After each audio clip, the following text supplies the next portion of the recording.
বন্ধুরা, মুখোশ কিচেনের নতুন একটি রেসিপিতে আপনাদের সকলকে স্বাগত জানাই।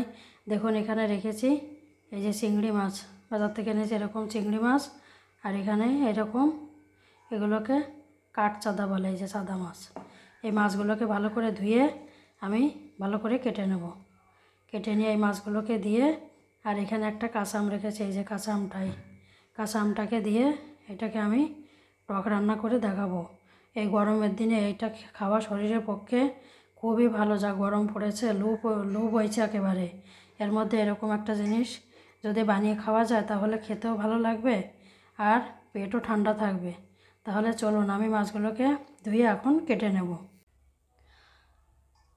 এই মাছগুলোর তো আঁশ থাকে না, মাছগুলোকে এই পিছনটা, পেটটা আর এই মাথাটা কিছুটা কেটে বাদ দিয়েছি। দিয়ে আর এখানে কটা চিংড়ি মাছ রেখেছি, আর এখানে এই কাঠচাঁদা মাছগুলোকে রেখেছি, আর এখানে এই আমটাকে এইভাবে ফালি করে রেখেছি। এটা দিয়েই এই টকটা করব।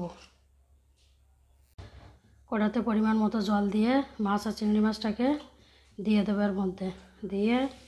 এর মধ্যে দিয়ে দেবো আমি পরিমাণ মতো এই লবণটা দিয়ে দেব। লবণটা দিয়ে এটাকে আমি কিছুক্ষণ ঢাকা দিয়ে রেখে দেবো। তারপরে এটা ফুটে উঠলে এর মধ্যে আমটাকে দিয়ে দেবো। জলটি ফুটে উঠেছে, এর মধ্যে দিয়ে দেবো এই কেটে রাখা আমের ফালিগুলোকে এর মধ্যে দিয়ে দেবো। ওর মধ্যে দিয়ে ওখানে একটুখানি পরিমাণ মতো এটাতে হলুদ দিয়ে দেবো। এর মধ্যে একটু হলুদ দিয়ে এটাকে আমি আবারও কিছুক্ষণ এটাকে ঢাকা দিয়ে রেখে দেবো। এবার ঢাকা দিয়ে রেখে দেবো। কাঁচা মাছটা দিয়ে করি, এই জন্য এই মাছটা একটু বেশি সময় ধরে জাল দিতে হবে।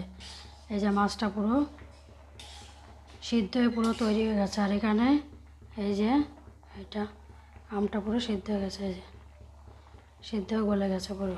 এবার এটাকে আমি এখন ফোড়ন দিয়ে দেবো। কড়াতে ছোটো চামচে 2 চামচ তেল দিয়েছি, তেলটি গরম হয়ে গেছে। এখন এর মধ্যে আমি এই কিছুটা গোটা সর্ষে দিয়ে দেবো। এর মধ্যে দিয়ে সর্ষেটা ফুটে গেলে এরকম হাতা দিয়ে একটুখানি এভাবে চেপে দেবো। তাহলে এই টকের স্বাদটা একটু বেশি হয়, ভালো হয়। এবারে এর মধ্যে এটাকে ঢেলে দেবো। ঢেলে দিয়ে এটাকে এখন নামিয়ে দেবো। আপনারা চাইলে এর মধ্যে মিষ্টি কিংবা শুকনো লঙ্কা দিতে পারেন, কিন্তু আমরা এগুলো খাই না তাই দেয় না। আপনারা চাইলে এটাকে দিতে পারেন। এবার এটাকে আমি নামিয়ে নেব। বন্ধুরা, দেখুন কত কম সময়ে এই কাঠচাঁদা আর চিংড়ি মাছটা দিয়ে কাঁচা আম দিয়ে টকটা রান্না করেছি। এইভাবে আপনারা রান্না করবেন। আপনারা এর মধ্যে ওই যে চিনি, কাঁচা লঙ্কা দিলে তো স্বাদ লাগে, কিন্তু ওটাতে খুব অম্বল হয়।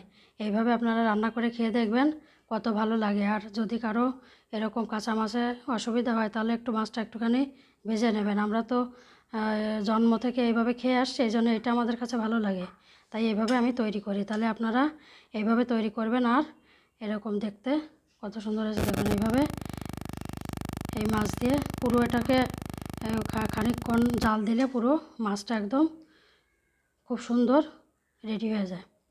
এইভাবে এটা তৈরি করে খাবেন। আর এরকম রান্নার ভিডিও পেতে মুখোশ কিচেন চ্যানেলটিকে সাবস্ক্রাইব করবেন, লাইক করবেন, শেয়ার করবেন, কমেন্ট করবেন আর জানাবেন কেমন লাগলো। আর আপনারা যা গরম পড়েছে, এরকম দুর্বিষহ গরমে শরীর ঠান্ডা রাখতে এরকম রেসিপি করে আপনারা খাবেন, তাহলে পেট, শরীর সব ভালো থাকবে।